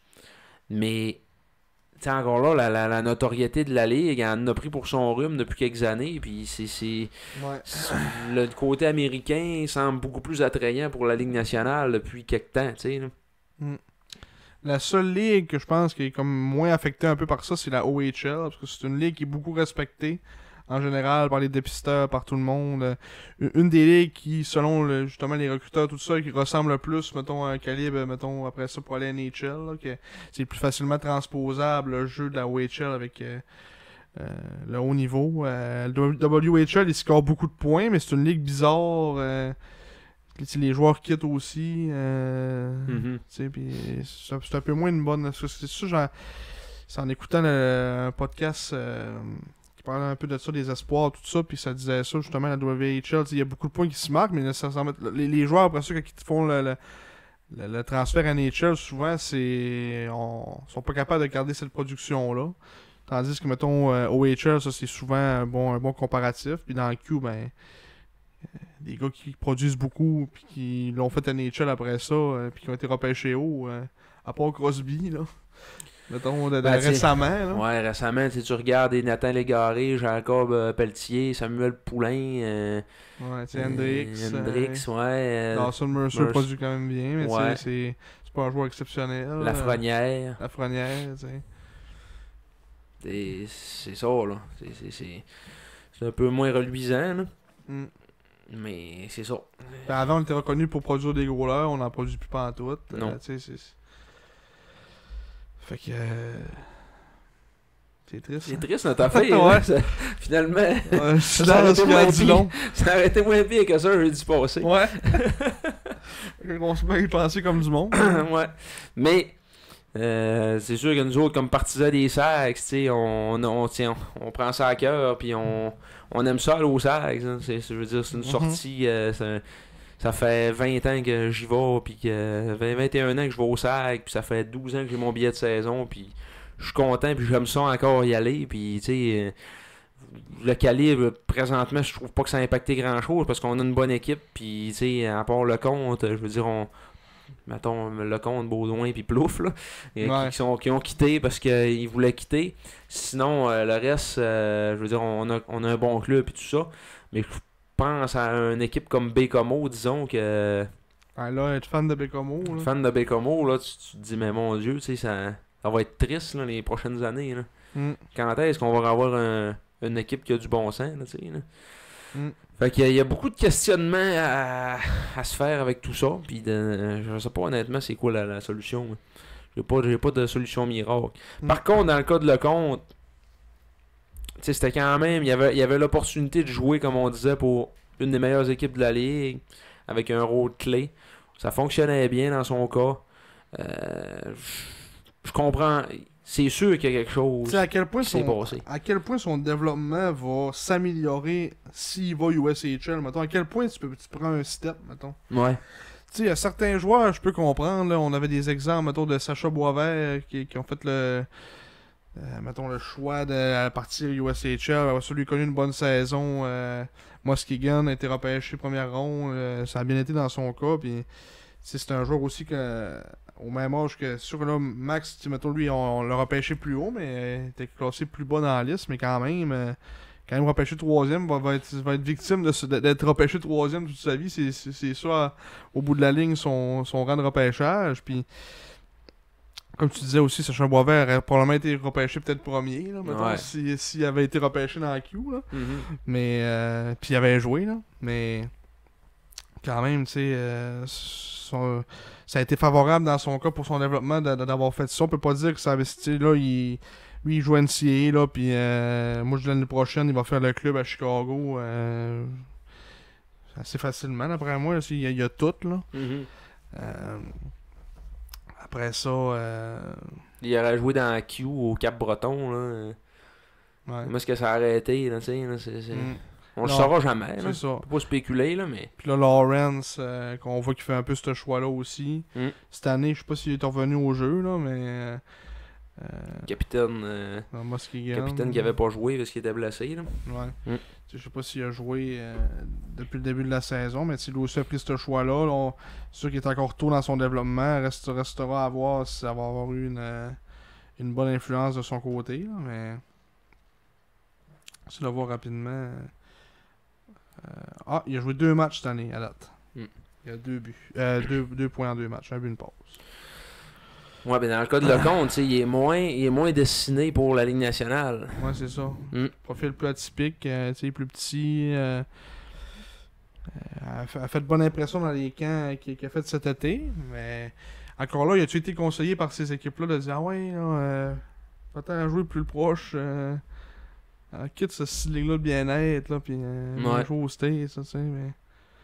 C'est pas, là. Ça se parle aussi avec les gars, quand tu vas dans les camps, tu parles aux autres gars qui sont là, puis il y a tellement d'affaires dans la vie que c'est plus que le hockey souvent. Là, c'est des petits détails, puis des rencontres, puis des... Maintenant, c'est dur de tout contrôler. Au bout de la ligne, c'est son choix. Ouais. Est-ce que ça sera le bon? On verra pour le futur. Mais ça. pour nous, en tout cas, en tant que partisans des Serres, ça fait pas de sens. Puis au final, c'est comme je le disais aussi, ça reste que peu importe ce qui s'est passé, peu importe l'élément déclencheur de tout ça, à la base, c'est un petit gars qui a été repêché à 15 ans ici, puis qui a embarqué sur le stage, qui a mis son chandail, puis qui a embrassé le logo. Il était content de venir jouer à Chicoutimi. Il était fier du moi je suis all-in avec les Serres. Qu'est-ce qui a changé en 2 ans? Ouais, il s'en va. Il déserte son club alors qu'il est rendu à son apogée. Tu sais, mettons, le monde diront, il était moins proche des gars, des fois des relations, mais moi, il avait l'air d'être ben chum avec Guité et des gars de même. De ce qu'on sait, il y avait personne qui était en conflit avec. L'été était avec Guité souvent, puis tu sais, des affaires de même. Tu vois des posts les deux ensemble, tu sais. Puis tu sais, même comme on dit, l'hypothèse de il était tanné du coaching, avec ce qu'on a reçu par après, ça tient plus ou moins à route parce que on a su qu'il avait monté à Sherbrooke en char avec. Ouais, mais là... Avec non mais tu sais, avec Yannick Jean puis Napé. Ouais, ça, mais c'est une affaire un peu de gérant d'estrade dans un sens que tu peux aller avec quelqu'un, à m'amener, c'est ton seul livre pour aller à Sherbrooke. Là. Ouais, non, mais c'est sûr. Là, mais... on est-tu d'accord que ça peut arriver dans une... Tu sais, t'as pas d'autre choix pour y aller que parce que Yannick et Napé y vont, là, tu sais. Tu sais, je dis pas que ça veut dire qu'ils haït, là, mais non, je te dis que ça peut être une possibilité que c'est le seul livre qu'il y avait pour y aller, là. Ouais. Ça c'est sûr. Là. Mais je trouve que ça tient moins en route pareil, parce que Chris, à un moment donné, son père, il est tout le temps là. Il est tout le temps en arrière. Là. Fait que, je veux dire, son père, il devait être à Chicoutimi, il devait le suivre à la limite, là, quasiment. Moi, il était assis dans le panel avec eux autres. Là. Ouais, c'est bon. En tout cas, c'est ça. Moi, là-dessus, je trouve que ça tient peut-être un peu moins à route. Parce qu'en plus, il y avait du temps de glace c'est ça, à c'est pas côté. comme si, il C'est pas comme s'il benchait. Là. Pas comme Plouffe, justement. Plouffe ou Baudouin, c'est deux histoires complètement différentes. Ouais, d'autres, on peut comprendre qu'il voulait partir. Tu sais, à un moment donné, Plouffe, c'est sûr, il avait 16 ans, puis il est arrivé dans un contexte où on avait une bonne équipe. Tu sais, c'est pas. On arrêtait à un autre moment de notre cycle, puis on en a parlé souvent dans le podcast. Il aurait plus joué, mais c'est parce qu'à un moment donné, on avait une meilleure équipe. Puis, c'était là qu'il était dans le line-up. Tu sais. Puis, ça a peut-être eu un impact qu'il aimait peut-être pas le coaching, mais pareil, ça reste que s'il avait joué plus, probablement que ça aurait été différent. Là. Ouais, c'est ça. Puis Baudouin, c'est la même chose aussi. Tu sais. Il faisait quand même la job dans son rôle, mais il voulait jouer plus. Lui, il se pensait plus un peu que qu'est-ce qui était au bout de la ligne. Fait que rendu là, t'as pas tant en tant que coach, à un moment donné, t'as pas tant de contrôle là-dessus. Là, il est autant lucide que nous autres, puis il voit que Baudouin, c'est pas un gars de deuxième trio au premier powerplay. Là, fait que tu le mets aussi qui est supposé aller, puis là, rendu là, c'est la vie du joueur. Tu peux pas contrôler ça. Là, on oublie souvent aussi que c'est des jeunes de 18-19 ans, puis à un moment donné, j'en côtoie des jeunes là, tous les jours, puis je peux te dire que ouf, je fais vraiment des fois. Puis même ça m'a refait repenser quand j'étais jeune aussi, de tu sais, des décisions. C'est ça, tu sais, mais des fois mes choix c'était pas très brillant, tu sais, mais c'est le même que t'apprends aussi, tu sais. C'est ça. Quand t'arrives à 18 ans puis qu'il faut que tu te casses la tête à savoir ce que tu veux faire dans la vie parce que t'as fini le secondaire puis tout ça. Eux autres sont un peu à se croiser des chemins là aussi, là, là, avec l'attrait du marché américain, l'influence qu'ils ont à gauche et à droite, savoir bon c'est. Tu sais, l'école, je veux pas, c'est quand même tu sais, oui, il y a l'argent, mais tu sors de là avec un papier. Là, ah non, c'est sûr. Théoriquement, si tu fais ton programme, tu sors de là avec un papier. C'est quand même un papier universitaire en plus. Ça, j'ai rien contre. Mais c'est le fait que ça soit là. Que ça soit au mois d'octobre, quand la saison est startée. Ouais, ça. Que ça, là, j'ai vraiment de la misère avec ça, honnêtement. C'est comme Alex Wong. Parfait, mon homme. Vas-y à Harvard l'année prochaine. Ouais, c'est ça. Là, on a jamais chialé. Pas une seconde. C'est merveilleux là, ce qu'ils peuvent faire avec ça. Mais de lâcher ton groupe pendant une saison. Non. C'est.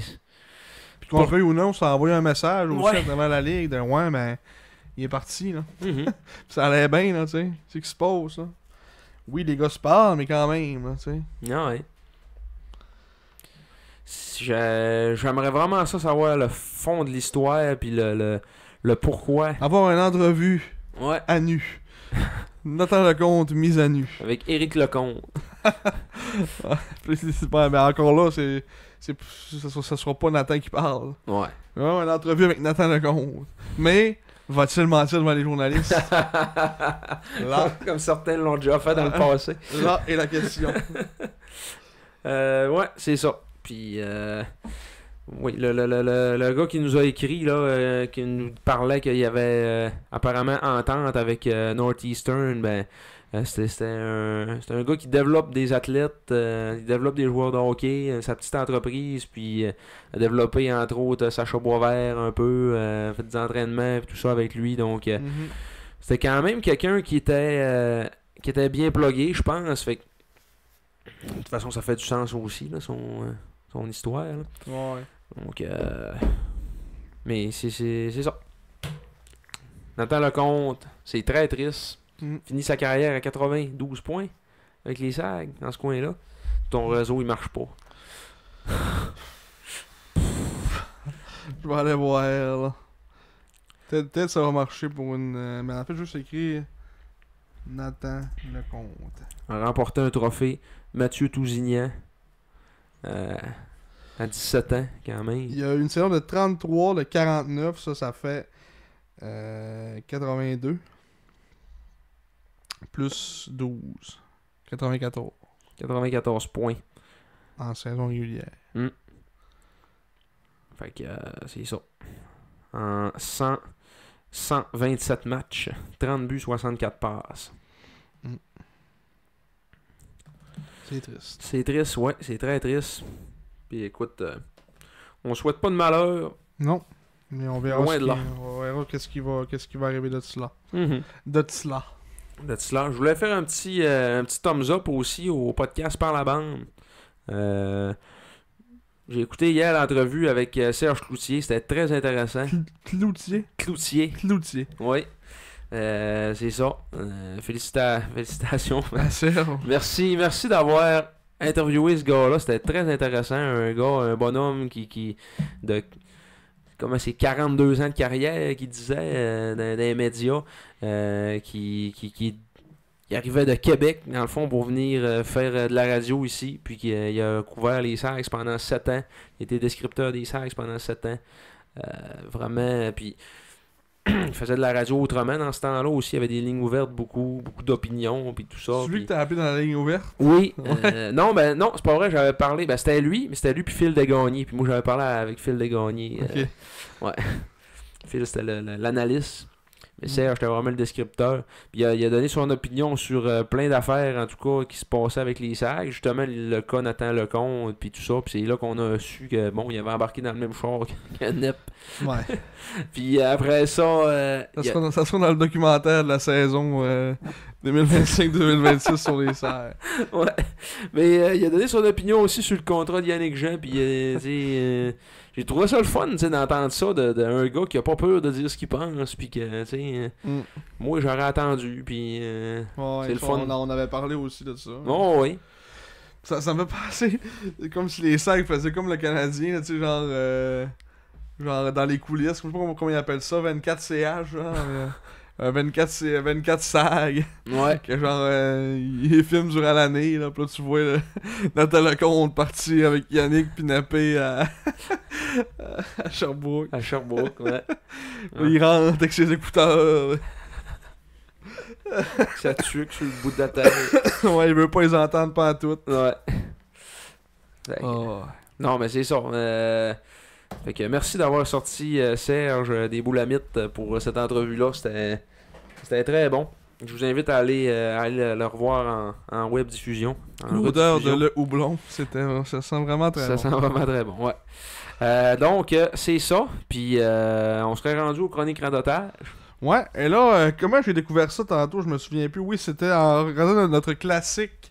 Mettons, voir les rumeurs et sur Elite Prospect. Et là, j'ai vu le nom de Patty Kite apparaître. Qui maintenant joue dans la East Coast. On se rappelle qu'il avait été acquis des Mooseheads dans l'année 2020. Pour notre année exceptionnelle. Avait fait 8 points en 13 matchs cette année-là avec les Sags et 14 en 33 avec les Mooseheads. C'est un défenseur plus complet. On s'est comme rabattu sur Patrick Kite après d'autres échanges qui ont comme avorté là, pour des défenseurs. Ouais, c'est ça. Mais c'est quand même le travail, t'es quand même solide. Par la suite, a poursuivi son parcours dans le U-Sports. A joué à St. Francis Xavier University. Je sais pas si vous êtes dans les Maritimes. Et a terminé avec l'University of New Brunswick dans sa dernière saison. On a fait une saison de 22 points en 24 matchs, quand même bon pour un défenseur. Après ça, l'année passée, il a passé une saison dans la Ligue d'Écosse. Écosse Ice Hockey League. Il a joué avec les Flyers de Fife. Ou Fife. F-I-F-E. 10 points en 41 matchs. Moins 51. Il devait pas avoir une grosse équipe là. Je sais pas si je suis capable d'avoir le classement rapidement, si le réseau me le permet. C'est différentiel à David Noël. Ça. Ouais, moins 51. Ouais. Et non à David le neveu. David David le neveu. Alexis Daou était le meilleur pointeur de cette ligue-là l'année passée. Ok. Je vais voir est-ce que le pire différentiel de la ligue? Non. Mais c'est tous des joueurs des Flyers de Fife qui sont là. Moins 63, moins 57, moins 55. Massimo Carrozza jouait dans cette équipe-là. Plusieurs joueurs de la Q, on dirait. Là. Olivier Leblanc, des anciens. Olivier Leblanc, Félix Martineau, Charles-Antoine Paiement. Félix Martineau avec un P, hein? Ouais. PH. Félix Martineau. Une ligue bizarre. Il y a beaucoup de Québécois, apparemment. Je sais pas pourquoi ils vont jouer dans... Ok, c'est la Elite Ice Hockey League. Puis c'est... En fait, c'est pas juste en Écosse, c'est en Angleterre au complet. Ah ben, ouais, en Grande-Bretagne. En Grande-Bretagne, ouais. Fait qu'il y a des équipes un peu partout. Ok, ça c'est cette année. Ils ont 0 victoire en 6 matchs. Les Flyers de Fife. Et l'année passée, 3 victoires, 47 défaites. Moins 188 de différentiel. 117 buts, 305 buts contre. C'est pire que les Titans de Princeville, ça. Ah, ils se font défoncer. Ouais. Ah, pas de bon sens. Non, fait que Patty Kite a joué là. Il a joué rien qu'un an. Tabarnak, ça n'a pas de bon sens. 3 victoires, 47 défaites. Là. C'est terrible. Fait que, ouais, c'est ça, Patty Kite, là, pour revenir à son profil. Là, mais ouais, il a joué un an là. Et là, cette année, il joue dans la East Coast. Il a joué un match. Puis là, il a changé d'équipe. Il va être avec les Gargoyles de Greensboro.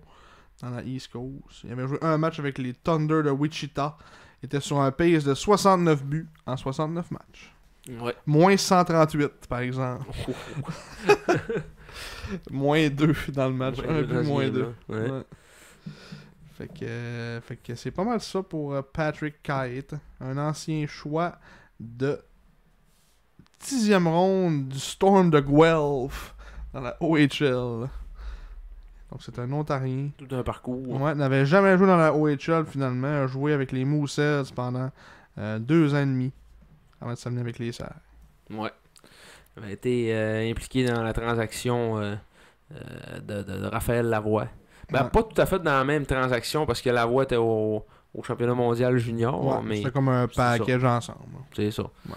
Il y avait eu des rumeurs que là, c'était peut-être là, le retour de David Noël, puis qu'il avait 20 ans. Là, on cherchait un défenseur de 20 ans. Finalement, c'était pas ça.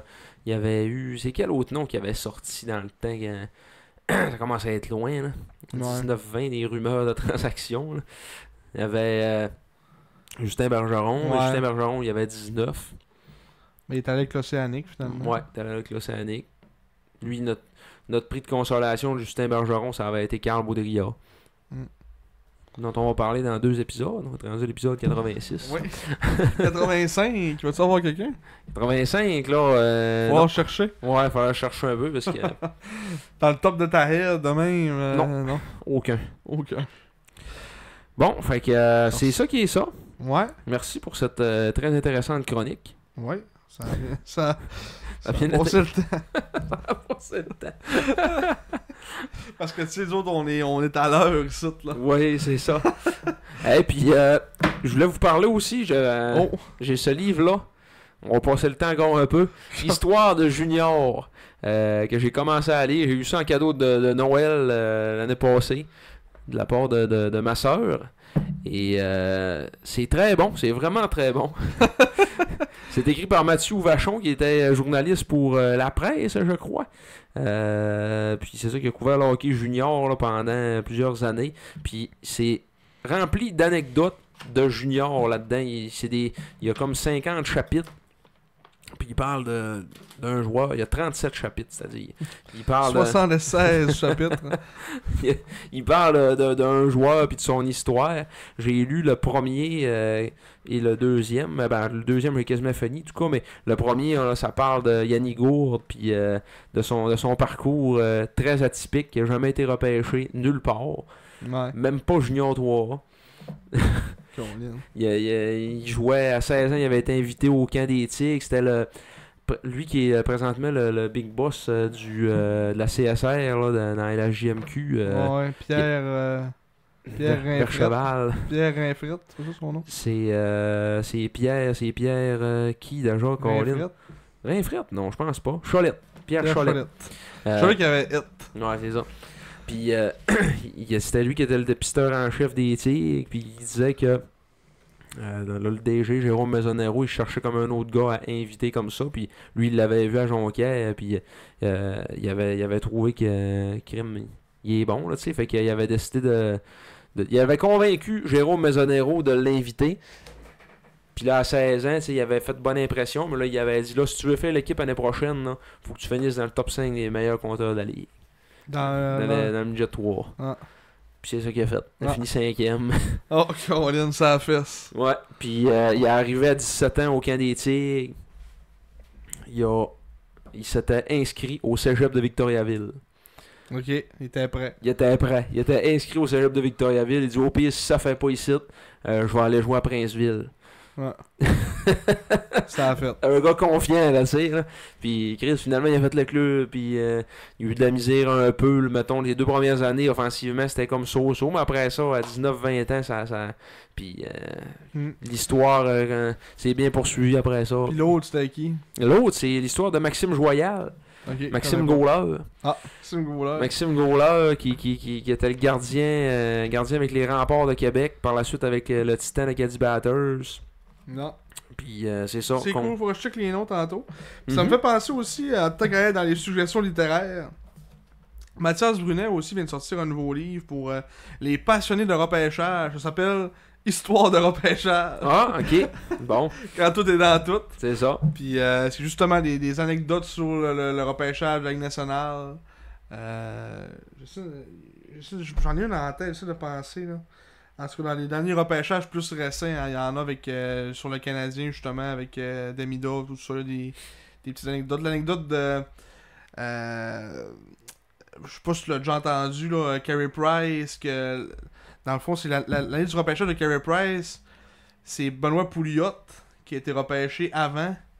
Puis le DG de genre du Québec, pas le DG du Québec, un des recruteurs au Québec pour le Wild, il avait dit au Wild, repêchez pas Pouliot, genre. Puis finalement, le DG, il l'a repêché pareil. Fait que ça a fait que Carey Price a descendu, puis on a pu le drafter genre 5e, parce que je pense que c'était Pouliot. Combien a été drafté Price? 4 ou 5? 5, ouais. Fait que c'était Pouliot 4, ça aurait été... Lui il avait dit, prenez pas Pouliot, prenez Price. Puis le DG l'a pas écouté, il a pris Pouliot. Ok. Puis ça a permis aux Canadiens finalement de repêcher Carey Price cette année-là. Ok. Mais le recruteur, il a dit non, touchez pas à ça, Benoît Pouliot, là. Finalement, Finalement. ils sont tombés dans le panneau. Ah. Ouais. Y a-tu parlé de Shane Wright dans ce livre-là? Là, que Je sais pas. quand tu regardes c'est parce qu'il y avait quelqu'un qui fouillait dans son portefeuille en bas. C'est pour ça qu'il checkait de main. C'est pour vrai? Moi, ce que je te dis, c'est vrai, par exemple. Ok. Je te compte pas des menteries. Mais... Je checkais pas Ken Hughes, non. elle voulait y arracher la tête. Ouais, finalement, elle est pas bon. Mais, fait que c'est ça. Le podcast littéraire aussi, ce Oui, soir. ouais, c'est ça. On fait ça rendu à genre 2 heures, mais Ouais. pour ceux qui vont rester jusque-là, 2 livres. Histoire de junior et Histoire de repêchage. Me semble que c'est ça le nom. Je vais rechecker pour être sûr, là, pour pas dire des bobards. Là. Histoire Des de bobards. repêchage. Ouais, Histoire de repêchage. Mathias Brunet. Ouais. Fait que, très intéressant. Merci beaucoup de cette... Merci à toi. Qu'est-ce qu'on s'en remercie de cette recommandation. Je pense que... En tout cas, Moi, ça va être un cadeau de Noël. je ouais, pense. je vais... Virginie, si tu me cherches encore un livre à m'acheter à Noël, Histoire de repêchage. Histoire de repêchage de Mathias Brunet. Donc, c'est ça. Qu'est-ce qui s'en vient pour nos Sags? Il y a l'Halloween, là, mais... Ouais, il y a l'Halloween, mais il y a 2 matchs en fin de semaine. Un premier contre... C'est vendredi soir, contre les voltigeurs de Oui, Drummondville. c'est ça. Si, Les ouais. Drummondville. Les Drummondville. Ensuite, on joue le lendemain contre le Phoenix de Sherbrooke le samedi, donc vendredi, samedi. Mhm. Après ça, on joue à Bécomo, mercredi prochain, le 5 novembre. Et avant d'accueillir les Olympiques le vendredi le 7 et le Drakkar le 9 novembre, donc le dimanche 9 novembre. Donc c'est ça qui s'en vient pour les 2 prochaines semaines. Donc on va avoir 5 matchs. Est-ce que Nicolas Petru sera là avec les Olympiques? Probablement s'il n'est pas blessé. Ok, c'est bon. Ça devrait être de la formation. Je serai donc du match. Ouais. Et après ça, ben là, si on se transporte loin, là, mais on va avoir la première visite du régiment de Terre-Neuve, Ouais. qui joue le dimanche. Après ça, on joue le mercredi. Ouais. Ah. Je sais pas trop le rapport. Ouais, Peut-être, je vais pas t'avoir le cédule. Il doit sûrement jouer à Bécomo une fois. Ouais, mettons le samedi peut-être. Peut-être qu'il joue genre vendredi, samedi, dimanche, Québec. En fait, c'est ici. Fait que ça serait... Après moi, ils font Ici, Bécomo le lundi, le mardi, genre. Puis, ah non, mais c'est vrai, lundi, mardi, Ouais, ça, tu joues ça pas joue lundi, jamais. mardi. Non. Je sais pas. Je sais J'ai en pas. tête Québec, Bécomo, après ça, ils viennent ici, genre, peut-être. Puis ils rejouent Ils le ont mercredi. 2 jours de avant congé partir. ici. Ouais, Pourquoi? parce que c'est le régiment, là. Ouais. Faut qu'ils reprennent un vol, les autres, là. Ouais. Retourner à la C'est ce maison. qu'ils vont faire pendant 2 jours. On fait l'école à distance. Ouais. Puis ils vont pratiquer au Un centre jour jour. d'allô. Ouais, ils vont aller au boule. Parce qu'il y a une salle de quai qui s'appelle le boule, genre C'est où ça? au carré. Au carré Davis. Ok. Ça s'appelle de même le boule. Le boule. Genre B-O-O-L, ouais. Le boule, salon de quai. Ah! Je te mens pas encore, là. Ok, ok. T'as dit des vraies affaires, mais qu'ils vont aller au boule, mais au quai. Ils vont aller à Arvida. Ouais, ils vont aller au carré Davis. Ah, c'est sûr, ça fait du sens. Oh, Bon, fait que je pense que c'est. Ouais, c'est niaisant. c'est ça. Merci beaucoup. Merci Encore à toi. pour une 100e fois dans ce podcast. Une 84e fois, Oui, minimum. minimum. Comme Harrison Keynes. Ouais, et merci à toi aussi. Vous allez avoir du montage en début d'épisode. Mhm. Un fou rire, comme on n'avait pas eu, ça faisait longtemps. Le dernier datait de fou rire en descendant de Bécomo. Oui, Avec une toune une tourne de Cascada. Ouais, de Cascada. On leur fera pas parce qu'on va retomber de fou rire. Ouais, c'est ça. Fait que c'était en 2022-23, je crois. C'était-tu le match qu'on est allé voir Marek Jean qui gaulait? Oui, Ouais. c'est ça. Marek Jean était en Un uniforme. des premiers matchs d'Émile Duquette aussi qui était venu en fin de saison. C'était en 21-22. Comme Ouais. affilié en fin de saison. Ouais, c'est ça.